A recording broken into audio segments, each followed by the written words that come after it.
So what's up mga kabubuyog, it's me again, Drake Nindero. For today's video guys, nagbabalik na naman po ako para po sa aking segment na Food Trip with me. Nandito po ako ngayon sa Valenzuela City, sa Barangay Karuhatan. Siyempre, may makakasama ulit ako sa video vlog na ito. Isa po sa aking katrabaho, ayan mga kabubuyog, hindi ko na papatagalin pa. Ito na po siya. Yes! Hello mga kabubuyog! Hi Kuya R, siyempre. Yeah, yes, thank you so much Kuya R, dahil sinamahan mo ako ngayon sa aking segment na Food Trip with me. Actually mga kabubuyog, siya po yung nagsabi sa akin dito ngayon na kumain daw kami dito. Ayan. Kasi share ko lang, ayan, opening ng kaibigan ko, so support tayo. So inaya ko Sir Jay na mag-feature kasi since mahilig siya mag-feature ng mga kainan. So it's time para i-feature namin yung bagong negosyo ng kaibigan ko. So, Ayan. Kung ano yung negosyo na yon, panoorin niyo lang to hanggang sa dulo. Okay guys, hindi ko kayo na-update. let's go!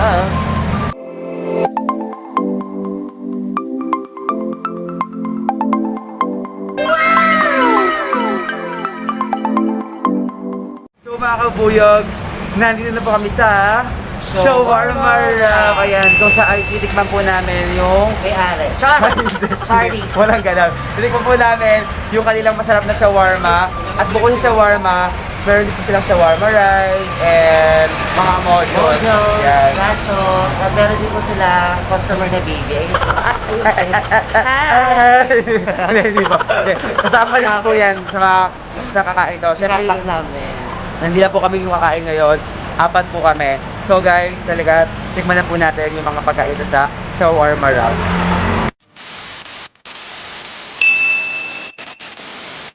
Tanongin natin ngayon yung may-ari ng Shawarma Wrap. Ayan. So, ayan si ate. Ayan. Hi ma'am, anong pangalan po mo? Hello po, I'm Ayen. Ayan, siya po yung owner ng Shawarma Wrap dito sa may barangay Karuhatan sa Valenzuela City. So ma'am, paano po kayo nag-start dito sa business na to? Kasi alam ko grand open nyo ngayon eh. Opo. Ayan. Parang last week lang, napag-decide ko na, since may pwesto naman kami, why not tayo ng kahit small business. Yan yung naisip ko, mag-shawarma, kasi marami ng takoyaki, marami ng mga shake, shawarma dito, bihira na lang sa Karuhatan. So, yun ang tinutap kong business. Ako lang yung meron dito sa area na to. And sa tingin mo, ano yung pagkakaiba mo sa ibang shawarma na natitikman natin sa labas? Siguro, pare-parehas naman siya masarap, pero sa akin kasi, ako mismo, pagod ko talaga yung lahat. Yung luto ng sauce, ganyan. Meron po. Ay, mga si Ate Bel. Yun, at may lugaw din po kami. Ayan, may logo rin po sila. So, invite mo naman sila kung paano nila matatagpuan yung shawarma wrap nyo. Ayan. Ano na po siya, Ilan po? pagpasok po ng Karuhatan, bago po magbarangay, sa tapat po ng 5 LTO. Dito lang po kami, tapat na tapat lang po ng LTO. Wow, ayan. So, ano pang ina-offer nyo? May delivery ba kayo or for dining take-out We lang? accept delivery din po since may motor naman din po available, may mga bike. So, pwede rin po ano. So guys, ito yung number nila kung gusto nyo magpa-deliver. Ayan. 0936-367-94. Lugo with Wally. Alright, thank you so much, ma'am. Actually, ang sarap po talaga ng shawarma rice With nyo. Wally ano po. Next po, itry ko naman din yung shawarma wrap nyo talaga. Thank you po. Okay.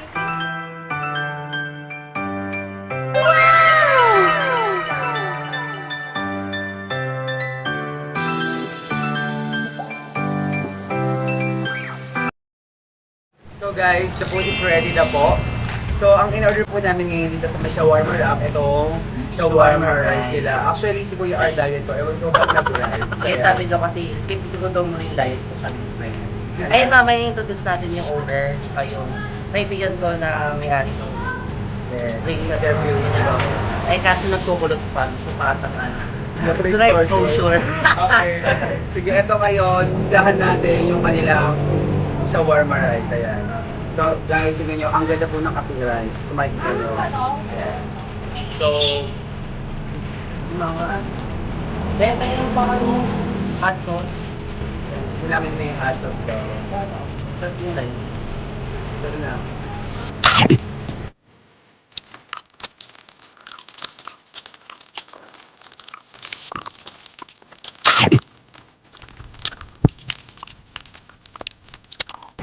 Grabe. Guys, masarap po yung shawarma nila. Malambot. Tapos yung price nila, masarap din. Sobrang match sa shawarma.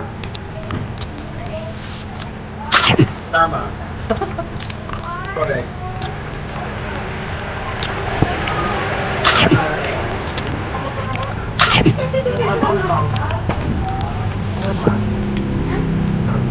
Nutritious. Hot sauce. Nadabuin mo dis nila kapag natin. Ayan. Kasi may mga kasama namin. Ayan. Tama na.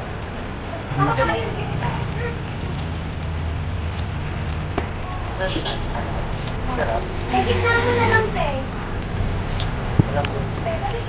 So guys, enjoy mo yung pagkain kasi ang sarap talaga.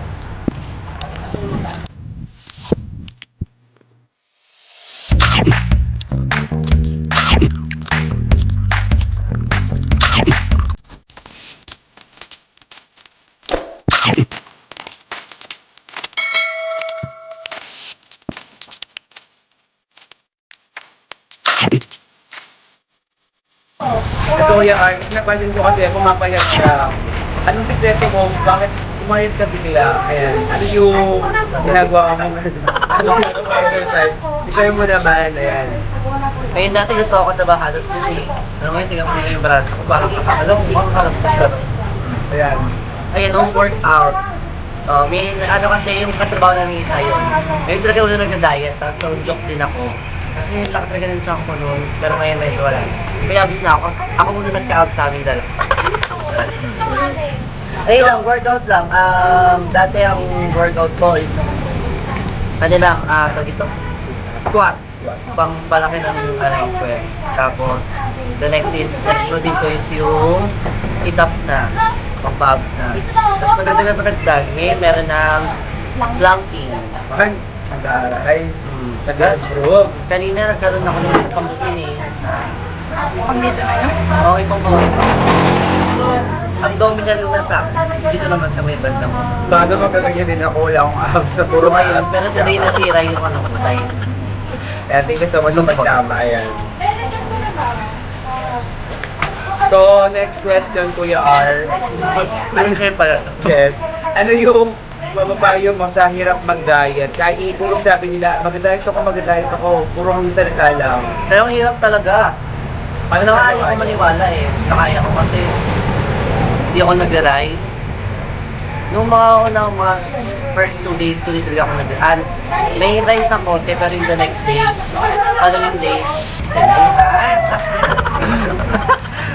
the next following days, so yun na. Na-try ko na hindi mag-rice. Puro ko nilagang itlog. Niloloko ko yung sarili ko, pero kaya naman, kinaya ko naman. Medyo nahihilo, as syempre yung trabaho natin, di ba? Nakakapagod, pero pinakaya ko naman. Lalo na sa gabi, hindi na ako nag-heavy meal. Tapos yun, more on water na lang din. Hindi nyo kaya. Hindi nyo kaya lokohin sa sarili nyo, kasi ako sanay na ako napain sa sarili ko. Hindi nyo kaya lokohin sa sarili nyo, kasi ako sanay na ako napain sa sarili ko.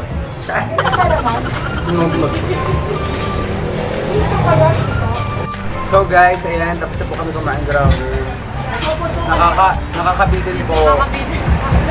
Ang sarap po. Ayan. So yun na nga guys, tapos na po kami sa pagkain namin dito sa may shawarma wrap. So Kuya R, how's your shawarma wrap experience? Kaya may patigaw tayo. Hindi, joke lang. Yung mga order sa amin ito sa store. So mamaya yung mga kasama namin makakatikim din. So how's my experience? So ayun, ever since na makatikim din talaga sa shawarma, hindi pa ako nag-diet. Kaya ngayon, na-miss ko, especially yung rice, shawarma rice, yung mga gulay, nag-compliment talaga with saka yung sauce, nagawa mismo ni Ayan. Kaya naman, Perfect ka. Kaya naman, Kuya R, magpasalamat ka sa mga kabubuyog natin dyan out there. Ayan, thank you very much sa ating mga kabubuyog. And of course, don't forget to like, subscribe ang ating video ni Kuya JJ Tenedero. Ayan po. Keep on supporting na po sa kanya dahil meron pa po siya mga upcoming videos kung saan i-feature niya pa mga kainan dito sa Valenzuela. Ayan. Alright, thank you so much Kuya R sa pagsama mo sa akin. Yan, thank you so much mga kabubuyog. Hanggang sa muling kainan sa aking side na food trip with me. Kaya don't forget to like, share, and click the subscribe and click the notification bell. Ayan, thank you so much and to God be all the glory. Thank you!